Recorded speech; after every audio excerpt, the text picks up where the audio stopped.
Welcome back. Remember last time we left our story with the king of Egypt, Psamtik, captured in Susa by the Persians? I want to talk today about the Persian domination of Egypt. But we're going to have a little fun today. I want to present Herodotus' version, or a Greek tourist who went to Egypt. I want to present his version of how Egypt got into this fix, right? How did Psamtik get captured, and why are the Persians coming into Egypt? Now, we have to go back to the time just before Psamtik is captured. If you'll remember, the previous king is Amasis, the general who took over. And that's when really the Persians start coming in. Well, Herodotus gives us three versions of why the Persians came in. Three versions. And before I give you the versions, let me just tell you that many scholars don't trust Herodotus. Right? Now, there are good reasons. He tells some fantastic tales, real tall tales. I have one colleague who even went so far as to suggest that Herodotus never was in Egypt. Never went there. Just made it up. I don't think that's right. And I don't think really they're being fair to my man Herodotus. I think that Herodotus basically should be viewed as a reporter. He reports what he sees and is told, and I think he tells it honestly. He may have been told a lot of nonsense sometimes. He reports it. But I don't think he's as bad as people think. I'll give you one example, though, of why some people say Herodotus wasn't even in Egypt. When Herodotus visited the pyramids, right, which even in his day was a great tourist site. Now remember, he speaks Greek, not Egyptian, doesn't know the language. He's got a guide taking him around probably. And he asked his guide at one point, what about the inscriptions on the pyramids? And if you'll remember, the guide told him that those are the onions and bread and beer. It lists the onions, bread, and beer that the workmen were given for building the pyramid. Now obviously, no pharaoh was going to put bread and beer and onion, statistics on his pyramid. I think probably the guide couldn't read hieroglyphs and made something up. But Herodotus reports what the guide told him, not that it's the truth. But the real thing that bothers some people about Herodotus' account of his visit to the pyramids is that he never mentions the Sphinx. Never. Now, some people say, well, look, if he visited Giza, where the pyramids are, he would have mentioned the Sphinx. It's pretty impressive. Not necessarily. Remember, the Sphinx was periodically covered over with sand. So it could have been entirely covered even in Herodotus' days. That's certainly possible. Or even, not every tourist, say, to New York mentions the Statue of Liberty. It could have been something that just didn't get into the diary.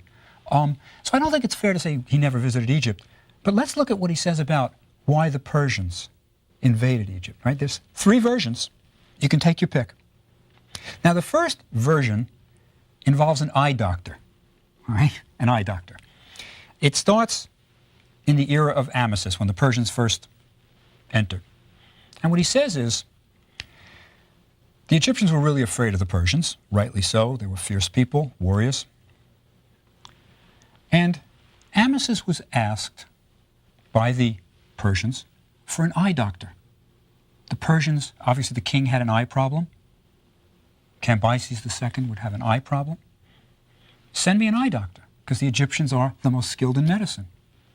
And the eye doctor is sent. Now the doctor is really ticked off at Amasis, the pharaoh of Egypt, because he doesn't want to go to the Persians. He doesn't want to leave Egypt, but he's sent out of Egypt. Right? So he goes to the Persian palace, and he wants to get even with the pharaoh. Right? So he says to Cambyses, he says, Amasis has a beautiful daughter. Why don't you ask for his daughter as a mistress? Right? It's getting even with the pharaoh. And according to Herodotus, Cambyses does it. Pretty girl, why not? Sends to Amasis and says, send me your daughter as a mistress.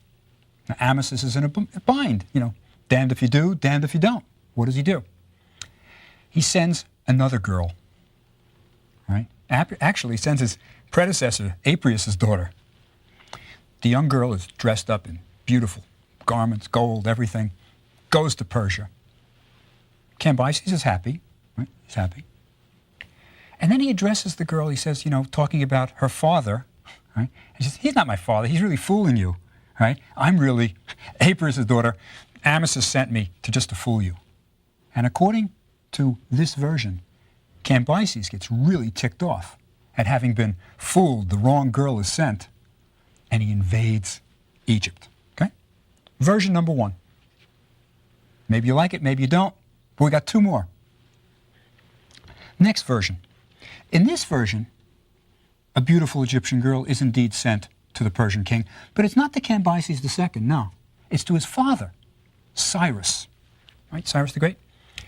And Cyrus really likes this Egyptian girl. Now, at this time, remember, Cambyses would have been just a little kid, maybe 10 years old. And the kid sees that his mother is very unhappy. And he says, "Mother, why are you so unhappy?" And the mother explains, "Well, your father has this new beautiful Egyptian girl, and he's ignoring me." Now, little Cambyses II says, "Mother, when I grow up, I will show those Egyptians. I will turn Egypt upside down." And then when he grows up, he remembers that his mother was slighted because an Egyptian girl was sent and invades Egypt. So that's version number 2 of why the Persians invade Egypt. But Herodotus has a third one, far more detailed and in many ways more believable and more interesting. According to this version, there was a Greek mercenary in the Egyptian army. His name is Phanes. Now, Phanes, for some reason, Herodotus doesn't give us the reason, feels that he has not been treated properly by the Egyptian army.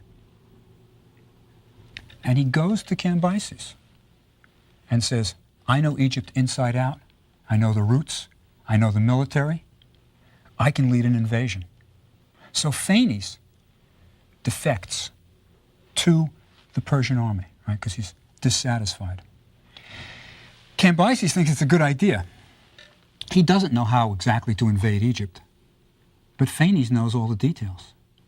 And he tells him about, you're going to come across a desert in Syria. When you reach Syria, you're going to hit the desert, and it's not easy to get through the desert without water. I can tell you how to do it. There is a king of this desert area, probably what we would call today a local sheikh, a kind of Bedouin king, and he can supply water for you. Now, according to this Herodotus version, there are really 2 ways that the water could come, right? Now, one way, and it's fascinating, it's the origin of the 5-cent deposit on a bottle. What Herodotus says is that into Egypt came amphora, wine jars, from Phoenicia, from other areas. All these jars come in, but you never see an empty one in Egypt. He says they got wine, or you never see an empty one. What happens to them? He says, well, the deal is this. The mayor of each town is supposed to send all the empties to Memphis in the north. It's like a depot, a collecting area for the empties. And these empty amphora in Memphis are filled with water. And they are sent to this desert depot, and that's how people can cross the desert. You get all these amphora with, right? So it's like a deposit, the 5-cent deposit, they go back out. Now, what Herodotus says, though, is that this was a time of year where there weren't a lot of these jars in the desert, so that's not going to work. So what Phanes explained to him was that this Bedouin king, this sheikh, king of Arabia is actually how it's called, can have camels with water skins waiting. And that's how the Persians are going to be able to enter into Egypt. There's another slight version Herodotus gives us, and it's really the first pipeline in history, literally. He says that what they did was they sewed together camel skins for almost the whole duration of the desert, the whole length of the desert, and this is a pipeline with water bringing it for the Persian army. So you have either the pipeline version or the camels loaded with water version, but either way, Phanes has told Cambyses how you can cross the desert and enter Egypt. Right? So we've got several versions. The latter one is much more interesting. So Cambyses enters, and he is about to sort of square off with the Egyptian army. Now the Greeks who were in the Egyptian army about to fight Cambyses are really ticked off at Phanes. I mean, they are furious that he has turned against them. And the 2 armies are facing each other on a battlefield. And the Greek members of the Egyptian army bring Phanes' sons to the battlefield. And on the battlefield, they bring them one at a time and slit their throats. And they collect the blood in bowls. And then they mix the blood with wine and water. And each Greek member of the Egyptian army drinks it. Now, Phanes is watching this happen, right? So the battle takes place, and the Egyptians are routed. The Egyptians lose. And we have the Persians taking over Egypt. This is Herodotus' version of how, or three versions, of how the Persians first enter. Now, Herodotus actually is fairly kind to the Persians. He doesn't view them as these cruel tyrants. They often get a very bad press, by the way, the Persians, in ancient history, that they come into Egypt, they sack it, they rule it, Maybe not so, at least Herodotus says, they're not so bad. I'll tell you why. Cambyses now is in charge, controlling Egypt, from the north. He sends his herald, a kind of ambassador on a ship, to work out the terms of the truce, so to speak. How much tribute do you have to send before we don't raise your country to the ground? The herald is coming in on a ship, and the Egyptians see him. And they tear the herald piece by piece, into little bits and bring it back to the town. So the Egyptians really are after, the Persians. They're not going to give in. Now, Cambyses is really angry that his herald has been killed. And he comes in and really levels Memphis and the area. So now we've got Cambyses angered, right? Now, the next story that we get from Herodotus, which is, again, a fantastic story, meaning literally unbelievable, but I'm going to suggest what really happened, because I don't think he's such a bad reporter. Herodotus says, now remember, Herodotus was there around 450 BC, about 75 years after these things happened. So there would have even been people who were children, perhaps, during this time, but he's not going to get an accurate report, but it's not the distant past. Herodotus says, they took me to the battlefield where this battle took place, the first battle when Phanes' children's throats were slit. And the two armies were still lying on the ground, separated. Persian army one side, Egyptian army on another side. And he says, what was most curious was that the skulls of the Persians, now these are skeletons on the battleground, the skulls of the Persians were paper thin and could be pierced by a pebble.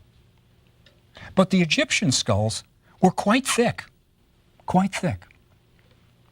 And this is what he says he saw.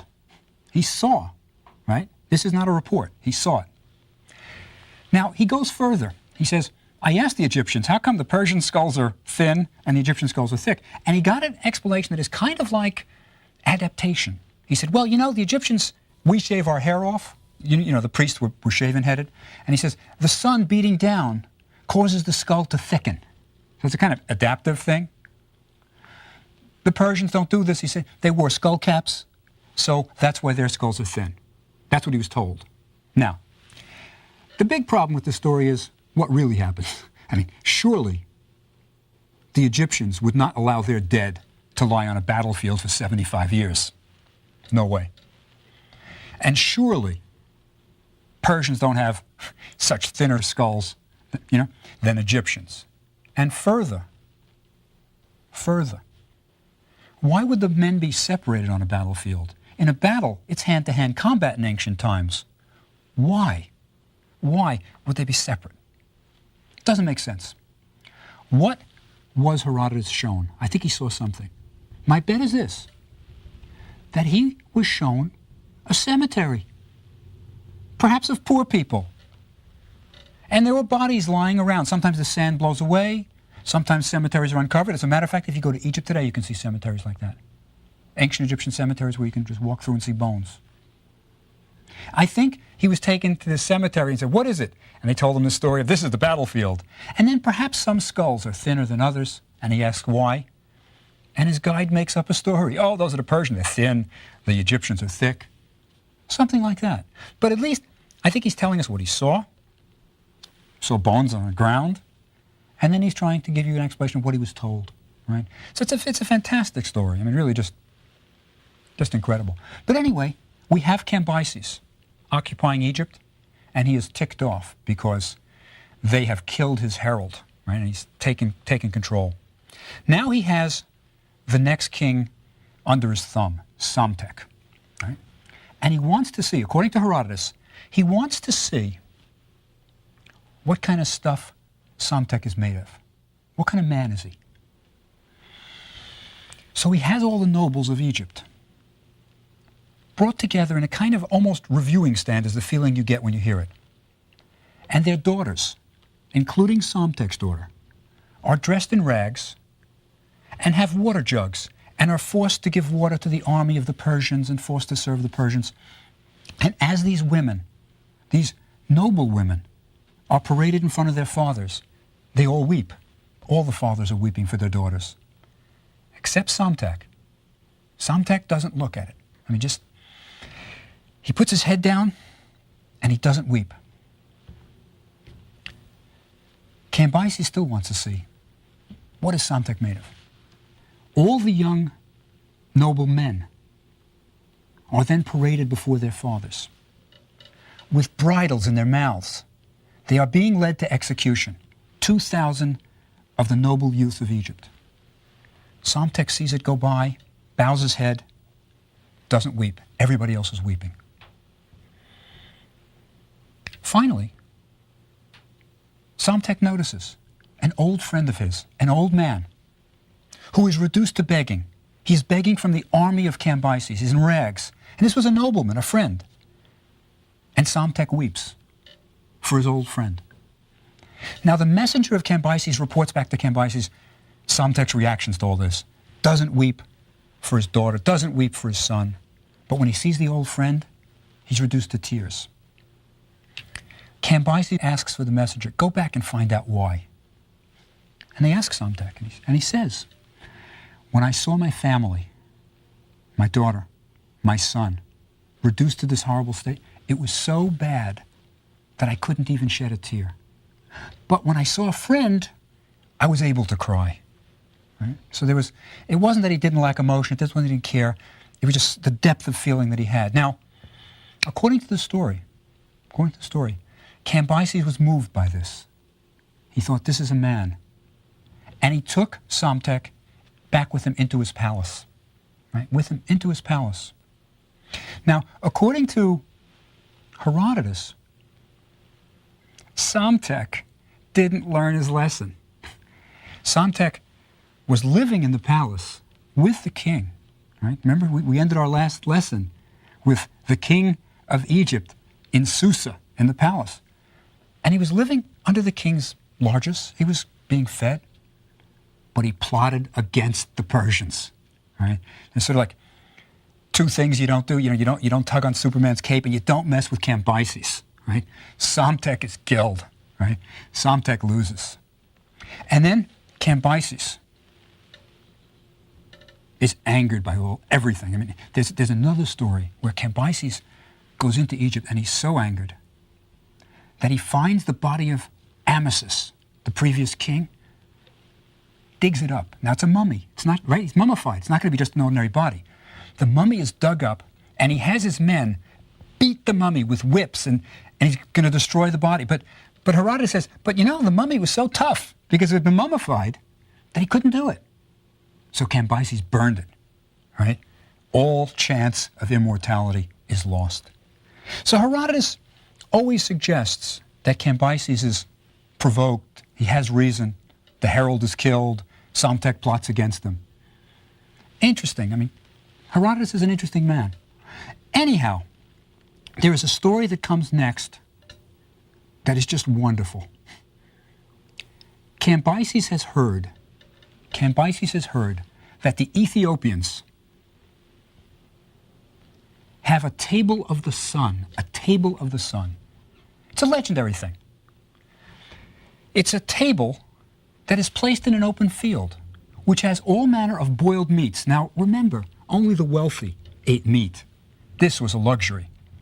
So this is a table that has all manners of boiled meats. And anyone who wants can come and eat from this table. It's sort of like the free buffet, right? And Cambyses wants to know about this. Is it really true that there is such a table? And he sends messengers into Ethiopia to find out if there really is such a table.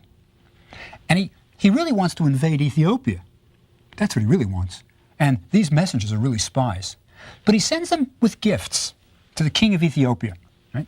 Sends them with a red cloak. Right? A red cloak. Sends them with gold bangles, bracelets. Sends them with myrrh in a little alabaster casket. Right? And he sends them with wine. 4 gifts for the king of Ethiopia. And we are told even that the translators are from Elephantine Island, which is right by Aswan, the southern border. Makes sense towards the south. They reach the king of Ethiopia with these gifts. And the king is not fooled. Right off the bat, he knows Cambyses wants to invade. He knows it. And he says, this scarlet cloak, how is it made? And the men explain that it's dipped in dye. He says, you know what? Then it's a fraud. It's not really red. It's pretending to be what it isn't. And the men who dyed it, they're frauds too. Uninterested. He asks about the myrrh. What do you use this stuff for? You know, it smells nice. He says, we use it to perfume our body. He says, well, and again, it's a fraud. It's covering up what you really smell like. Rejects it. The gold. He says, he looks at it, he looks at the bracelets and he says, they look like fetters, like something you keep a prisoner in. He says, we have much stronger than this. Unimpressed. Only the wine does he like. He likes the wine. He tastes it, he says, this is pretty good stuff. And then he says, tell me, how old do you people live to be? Right? And he said, well, an old man will live to be 80. He says, we live to be 120. He says, it's a good thing you have this wine. That's probably what keeps you going to living to 80. But these messengers, supposedly, were taken to a well. Now, the well they described, they said, the water was so light that nothing would float in it. And when you washed in it, it was almost as if your body had been oiled. But these Ethiopians that drank from this well lived to be 120. So this is a kind of early myth of, you know, the fountain of youth. Well, anyway, this Ethiopian king, unimpressed by the gifts, gives them a gift for Cambyses. It's a big bow, a huge bow. Remember, you know, these people were skilled archers. It's a huge bow, and he says, here's a bow. Give it to your king and tell him, when your men can string bows this large and use them, then maybe he can invade Ethiopia. They go back to Cambyses. They tell him. Cambyses is infuriated. Right? The nerve of him not accepting the gifts, sending back this bow, and he quickly decides on a military expedition. Military expedition. But he's going to divide his men. He's going to lead, personally, going to lead them south into Ethiopia. It's a kind of spur-of-the-moment thing. Herodotus even says it. Doesn't plan it well. But the other division, he takes 50,000 of his troops, and he says to them, you're going to go destroy the Ammonians, the worshippers of Amun, Ammonians, right?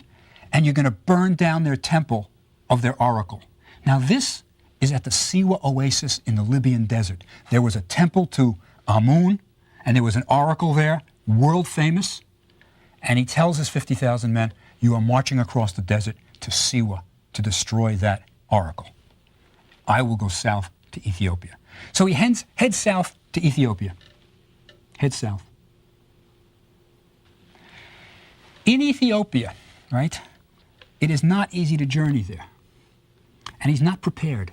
And his men start to really experience hardships. They eventually start to starve. They are starving. At one point, they want to go back, but Cambyses says, no, march on. It's only when they are reduced to cannibalism. It is 1 in 10 is going to be killed, to be eaten by the others, that Cambyses relents and says, we go back. Right? Now, 1 in 10 is an interesting number, by the way. You know the Romans, when they didn't fight bravely, when their commanders felt they didn't fight bravely, 1 in 10 of them was killed. That's where we get the name, the word decimate. You take 1 in 10 and you kill them. That's why we get decimate from that. But Cambyses returns, right? And he returns to Memphis, where he learns that his army of 50,000 disappeared in the desert. And they have never been found to this day. There is an expedition just getting ready right now to search for Cambyses' missing army. 50,000 men disappeared in the desert. Gets back to Memphis, learns this bad news, but also sees the Egyptians are having a festival. The Apis bull is being paraded. And he thinks they're celebrating because the army of 50,000 has been killed. He's enraged. And he asks them, what is this Apis bull? And they say, it's a god, it's a god. Cambyses says, sure, takes his dagger and stabs the Apis bull. Right? And he says, is your bull made of flesh? Sorry, he says, is your god made of flesh? The Apis dies. Right? The Apis bull dies. So again, we get this feeling, Herodotus is trying to say that Cambyses was in some ways perhaps provoked, right?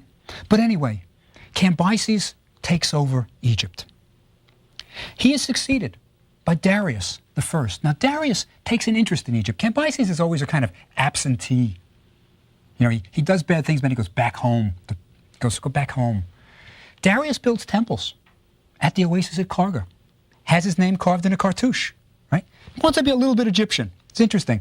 People always revered the Egyptians, you know? They were always a great civilization, and if you could write your name in a cartouche, you were a god.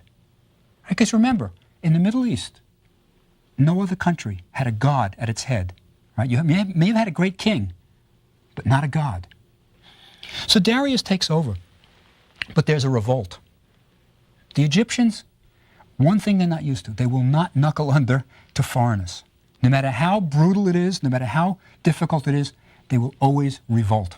And we get the Egyptians revolting under Darius. Now he is followed by Xerxes, right, who has 20 years of problems in Egypt. For 20 years, there are going to be Egyptian revolts. He puts down one rebellion after another, doesn't end the problem.